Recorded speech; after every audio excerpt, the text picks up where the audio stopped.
So today I would like to start my story about my waking up. So Hello, my friend. Stay a while and listen.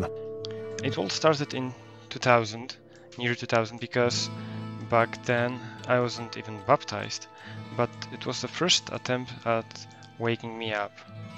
I was in the ministry with a guy who was conducting Bible study with me because my father was not one of Jehovah's Witnesses, and he told me that he's a bit surprised that I'm getting baptized. He said that, well, he's not that surprised about my brother, but he thinks that I'm quite a logical person, and he wouldn't assume that someone like me would get baptized. And I was shocked what he's saying. I guess maybe that's my impression of what he said, because he might just said that he's surprised that I'm getting baptized, and the rest was my fill-in for how to understand what he's speaking about.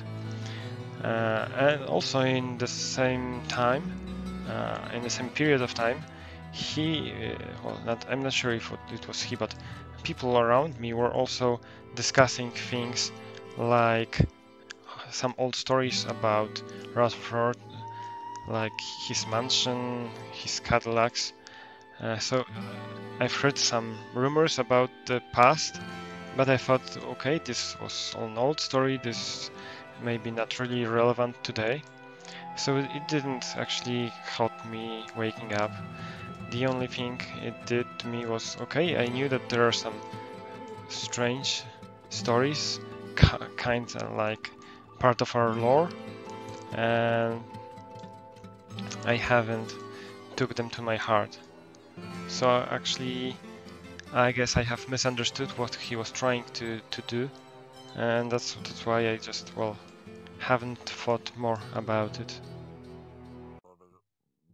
Okay, so I was baptized eventually, and fast forward to 2004, and I met a guy who was later my roommate, because I have moved to a different city to start my studies, and he, I guess, was also trying to wake me up.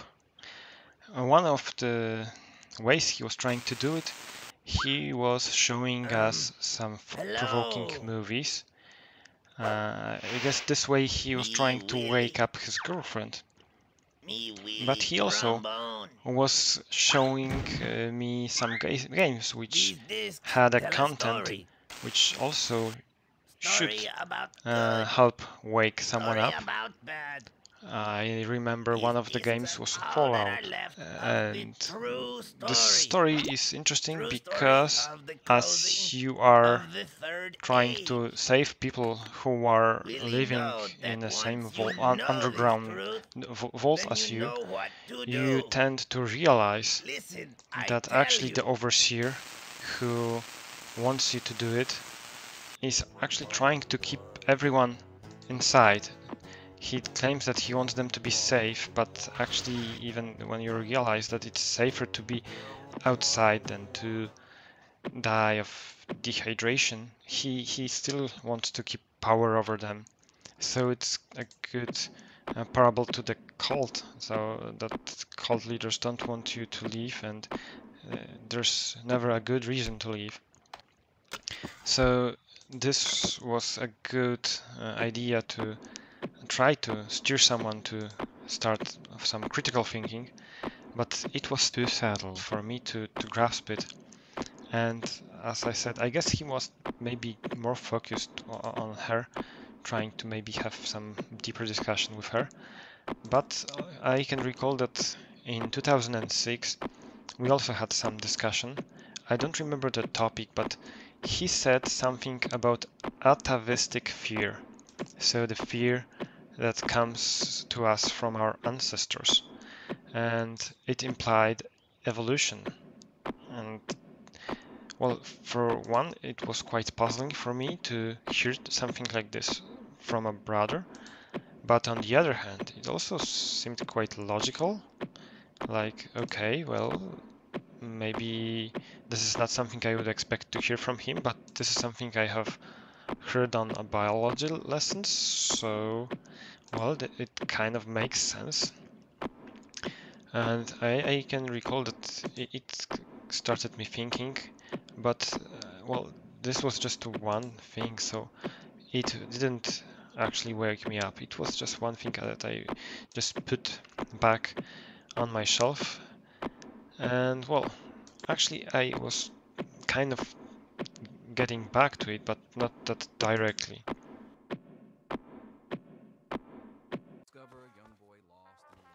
Okay, so next attempt at waking me up was 3 years later. It was 2009, and the person trying to wake me up was my mom, and it's because that this year she has disassociated herself. Got to get out of here.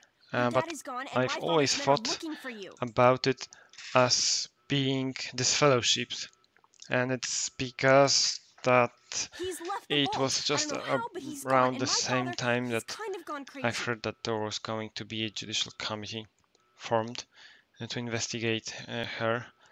So I thought, okay, she was just trying to avoid more investigations, and then she just disassociated herself.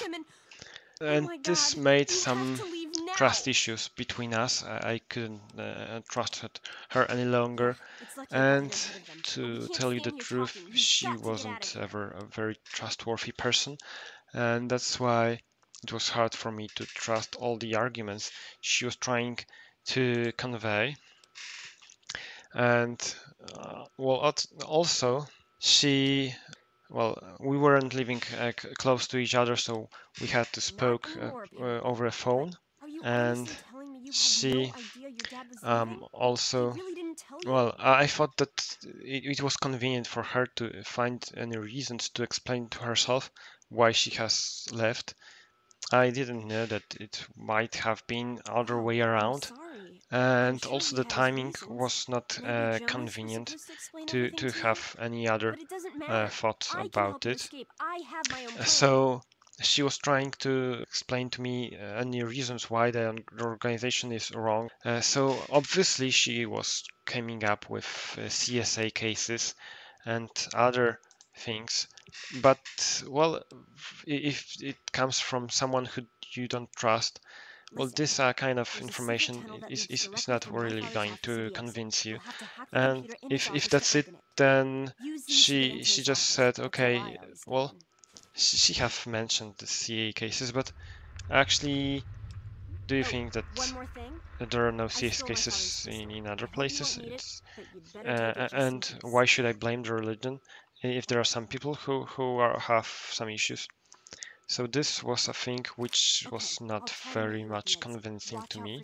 Another thing was this Watchtower involvement in UN, and this one was a bigger one, I guess, because I thought, okay, this is, well, I should not expect anything like this. And it was so interesting to me that I have even looked myself into it. So I thought I need to look into it, but the only thing I've got was the statement on the UN website. Okay, so it says that they had some involvement, but what does it mean? What does it mean to be NGO? Is it something that you're endorsing it, or is this just like it could happen by some coincidence? So I thought that okay, that's strange, but I haven't got anything to actually understand it better, and that's why after I've looked into it, okay, I thought I should have investigated further. And the last thing she was trying to show me was Crisis of Conscience, a book by Raymond Franz. And well, this one, it was quite interesting also. because I didn't knew that there was a governing body member who has left the organization, and this is something that made me puzzled. And well, the fact that he wrote a book was even more telling. I wanted to read the book, but actually, on the other hand, I was kind of afraid. Does it constitute a apostate material? So I've received a PDF with the book from my mom, and I wanted to keep it because I thought, okay, this is something which is, I guess, too big for me to just leave it this way. But on the other hand, I wasn't sure if I should actually look into it. So it was like I wanted to have a feeling that there's still a decision to be made, but at the same time, I can feel that there was already a decision I have made. This means that I was not going to read this book, but on the other hand, I was not going to admit myself that I'm afraid to read it. And this is how it all lingered near me. But I have put this stuff away and haven't looked at it much later in life. Later, I had some my own research, which also could have led to me waking up. But I would like to discuss it another time. Man. Hey, I know it isn't much, but I want you to have my Tunnel Snake's jacket. Go ahead, take it.